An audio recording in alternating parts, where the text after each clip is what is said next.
Hey everybody, how you doing? Well, I sold the drone yesterday. I had mentioned that in the things that I had to sell. Here's a picture of it in the case, and it's showing the ND filters that you put on the camera lens that helps change the coloring, the tint and the contrast and everything. Those things are pretty cool. Well, anyway, I sold it to a gentleman that has been into RC planes for a while, got out of it, and now he wants to get back into it, and he thought this is too good of a deal to pass up. I sold it for $200. Now that is cut rate. I mean, these things go for around $1,000 or more. Now this is an old drone. I don't even know if you can get this anymore, but you know, the newer drones sell around for $600-800, yada yada, and I sold it for $200. But remember, I didn't have any updates on it for over 3 years, and I don't know if it would have flown even after the updates with that new RFID tracking or whatever they call it, you know, that to upload to the website so people can see it up in the air.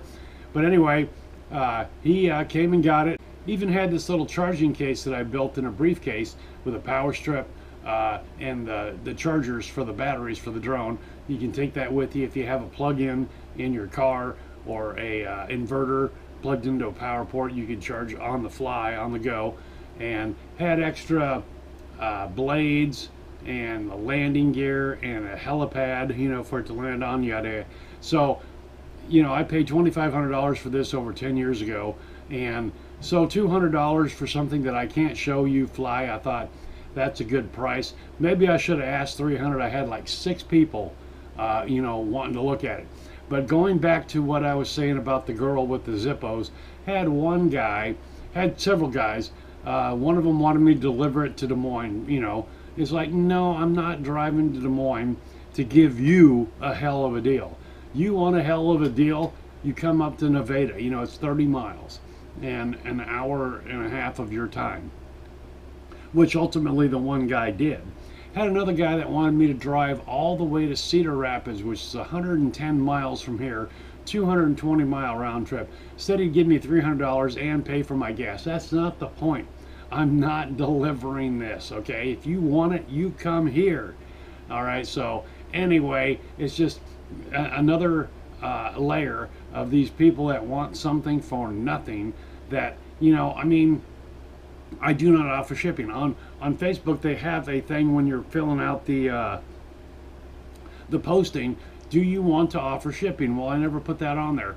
It's not on there. I'm not offering it, okay? Do you get it? But this, again, is people that want something for nothing. Everybody, you know, from Pawn Stars and all the other stuff, they think they're great negotiators and all that. I thought $200 was a hell of a deal. Granted, I couldn't show that it flew, granted, I couldn't show that it could fly, but you had the drone, you could do the updates. You know, I'm confident that with the updates it would be up to date, you know, as much as it could be from DJI, you know, granted the fact that this is an old drone. But anyway, it's just another layer of people wanting something for nothing, and it's just incredible to me that people have the balls, if you will, to ask if I will deliver it. Or one guy goes, I'll come and get it right now for $100. It's like, no, it's $200. I did not say or best offer. It's $200, period. You can have it for $200.